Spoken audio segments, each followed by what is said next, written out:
ஆக்கப்பூர்வமான நிகழ்வுகளை அலசி ஆராய் ஒரு களம்.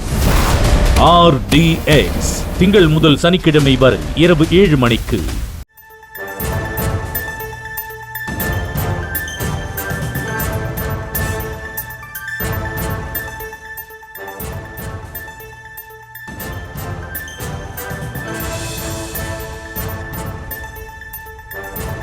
அண்மை செய்தியை பார்த்து வருகிறோம்.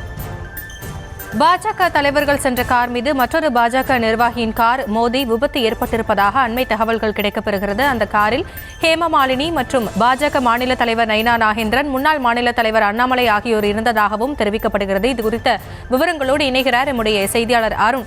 அருண், என்ன நடந்தது? முழு விவரங்கள். வணக்கம். அதாவது கரூரில் நடைபெற்ற இந்த துயர சம்பவம் குறித்து நேரில் விசாரிப்பதற்காக பாஜக 8 எம்பிக்கள் கொண்ட ஒரு குழுவை நியமித்துள்ளது.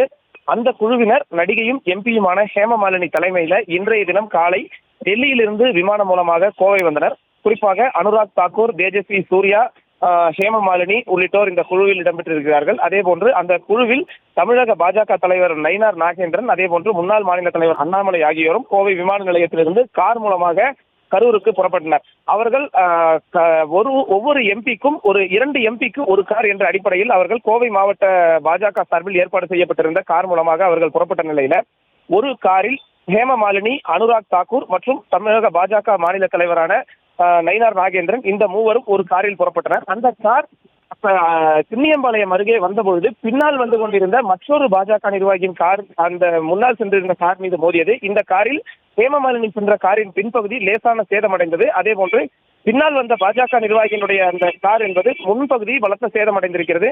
அதே வேளையில ஹேமமாலினி சென்ற காரில் சென்றவர்களுக்கு எந்த விதமான ஒரு சிறு காயம் கூட ஏற்படவில்லை. காருக்கு சிறிய பாதிப்பு மட்டுமே ஏற்பட்டதன் அடிப்படையில உடனடியாக ஹேமமாலினி சென்ற கார் அங்கிருந்து புறப்பட்டு தற்போது கரூருக்கு சென்று கொண்டிருக்கிறது. ஆனால் பின்னால் வந்த பாஜக நிர்வாகியின் கார் முன்பகுதி சேதமடைந்த நிலையில அந்த கார் தற்பொழுது பழுது பார்ப்பதற்காக அங்கிருந்து ஒர்க் ஷாப்பிற்கு கொண்டு செல்லப்பட்டு காவல் நிலையத்திற்கு கொண்டு செல்லப்படுகிறது. இது தொடர்பாக காவல் நிலையத்தில் இதுவரை புகார் என்பது அளிக்கப்படவில்லை.